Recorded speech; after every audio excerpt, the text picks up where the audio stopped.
पिंड किसको देना चाहिए। वक्रोलक नामक नगर में सूर्यप्रभ नाम का राजा राज करता था। उसकी कोई संतान न थी। उसी समय में एक दूसरी नगरी में धनपाल नाम का एक साहूकार रहता था। उसकी स्त्री का नाम हिरण्यवती था और उसकी धनवती नाम की एक पुत्री थी। जब धनवती बड़ी हुई तो धनपाल मर गया और उसके नाते रिश्तेदारों ने उसका धन ले लिया। हिरण्यवती अपनी लड़की को लेकर रात के समय नगर छोड़कर चल दी।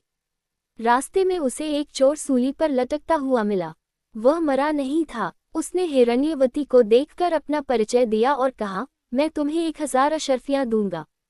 तुम अपनी लड़की का ब्याह मेरे साथ कर दो। हिरण्यवती ने कहा, तुम तो मरने वाले हो। चोर बोला, मेरे कोई पुत्र नहीं है और निपुति की परलोक में सद्गति नहीं होती। अगर मेरी आज्ञा से और किसी से भी इसके पुत्र पैदा हो जाएगा तो मुझे सद्गति मिल जाएगी। हिरण्यवती ने लोभ के वश होकर उसकी बात मान ली और धनवती का ब्याह उसके साथ कर दिया। चोर बोला, इस बड़ के पेड़ के नीचे अशर्फियां गड़ी हैं, सो ले लेना और मेरे प्राण निकलने पर मेरा क्रियाकर्म करके तुम अपनी बेटी के साथ अपने नगर में चली जाना। इतना कहकर चोर मर गया। हिरण्यवती ने जमीन खोदकर अशर्फियां निकाली, चोर का क्रियाकर्म किया और अपने नगर में लौट आई। उसी नगर में वसुदत्त नाम का एक गुरु था, जिसके मनस्वामी नाम का शिष्य था। वह शिष्य एक वेश्या से प्रेम करता था। वेश्या उससे 500 अशर्फियां मांगती थी। वह कहाँ से लाकर देता। संयोग से धनवती ने मनस्वामी को देखा और वह उसे चाहने लगी। उसने अपनी दासी को उसके पास भेजा। मनस्वामी ने कहा कि मुझे 500 अशर्फियां मिल जाएं तो मैं एक रात धनवती के साथ रह सकता हूँ। हिरण्यवती राजी हो गई। उसने मनस्वामी को 500 अशर्फियां दे दी। बाद में धनवती के एक पुत्र उत्पन्न हुआ। उसी रात शिवाजी ने सपने में उन्हें दर्शन देकर कहा, तुम इस बालक को 1000 अशर्फियों के साथ राजा के महल के दरवाजे पर रखाओ। माँ बेटी ने ऐसा ही किया। उधर शिवाजी ने राजा को सपने में दर्शन देकर कहा, तुम्हारे द्वार पर किसी ने धन के साथ लड़का रख दिया है, उसे ग्रहण करो।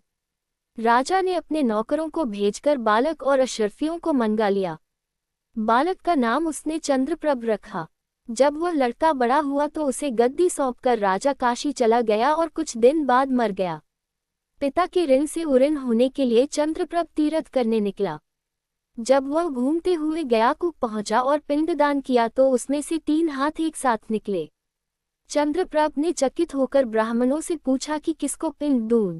उन्होंने कहा, लोहे की कील वाला चोर का हाथ है, पवित्री वाला ब्राह्मण का है और अंगूठी वाला राजा का। आप तय करो कि किसको देना है। इतना कहकर बेताल बोला, राजन तुम बताओ कि उसे किसको पिंड देना चाहिए। राजा ने कहा, चोर को, क्योंकि उसी का वह पुत्र था। मनस्वामी उसका पिता इसलिए नहीं हो सकता कि वह तो एक रात के लिए पैसे से खरीदा हुआ था। राजा भी उसका पिता नहीं हो सकता, क्योंकि उसे बालक को पालने के लिए धन मिल गया था। इसलिए चोर ही पिंड का अधिकारी है। इतना सुनकर बेताल फिर पेड़ पर जा लटका। अगली कहानी। वह बालक क्यों हंसा। चित्रकूट नगर में एक राजा रहता था। एक दिन वह शिकार खेलने जंगल में गया। घूमते घूमते वह रास्ता भूल गया और अकेला रह गया। थक कर वह एक पेड़ की छाया में लेटा कि उसे एक ऋषि कन्या दिखाई दी। उसे देखकर राजा उस पर मोहित हो गया। थोड़ी देर में ऋषि स्वयं आ गए।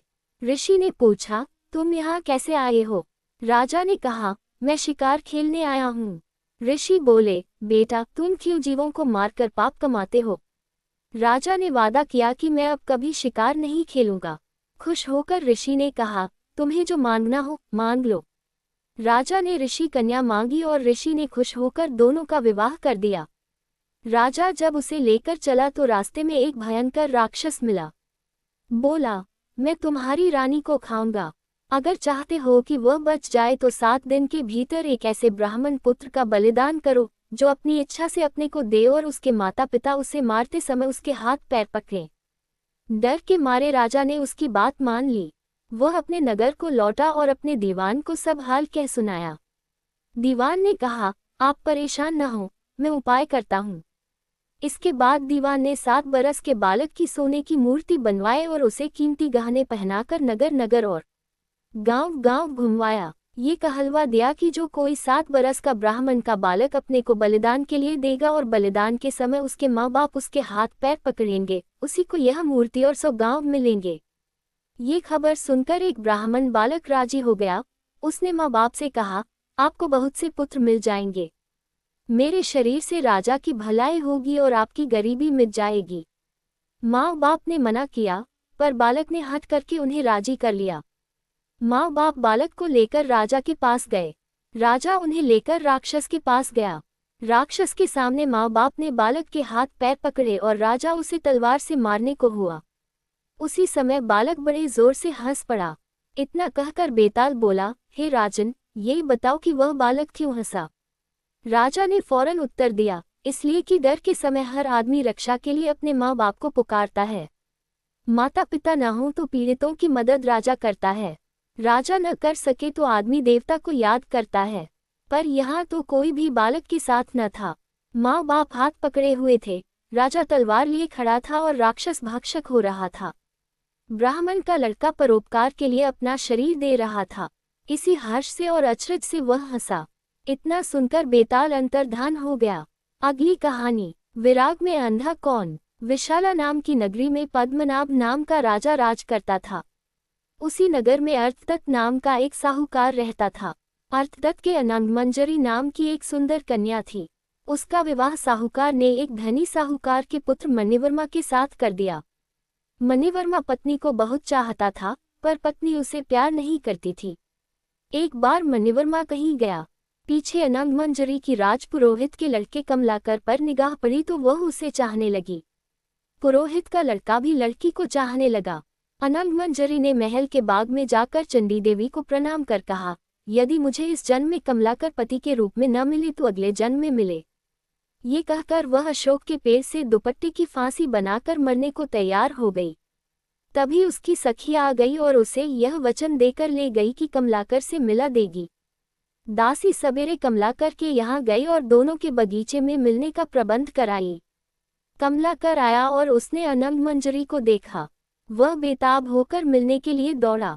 मारे खुशी के अनंगमंजरी के हृदय की गति रुक गई और वह मर गई। उसे मरा देखकर कमलाकर का भी दिल फट गया और वह भी मर गया। उसी समय मणिवर्मा आ गया और अपनी स्त्री को पराये आदमी के साथ मरा देखकर बड़ा दुखी हुआ। वह स्त्री को इतना चाहता था कि उसका वियोग न सहने से उसके भी प्राण निकल गए। चारों ओर हाहाकार मच गया। चंडी देवी प्रकट हुई और उसने सबको जीवित कर दिया। इतना कहकर बेताल बोला, राजन, ये बताओ कि इन तीनों में सबसे ज्यादा विराग में अंधा कौन था। राजा ने कहा, मेरे विचार में मणिवर्मा था, क्योंकि वह अपनी पत्नी को पराये आदमी को प्यार करते देखकर भी शोक से मर गया। अनंगमंजरी और कमलाकर तो अचानक मिलने की खुशी से मरे। उसमें अचरज की कोई बात नहीं थी। राजा का ये जवाब सुनकर अब बेताल फिर पेड़ पर जा लटका।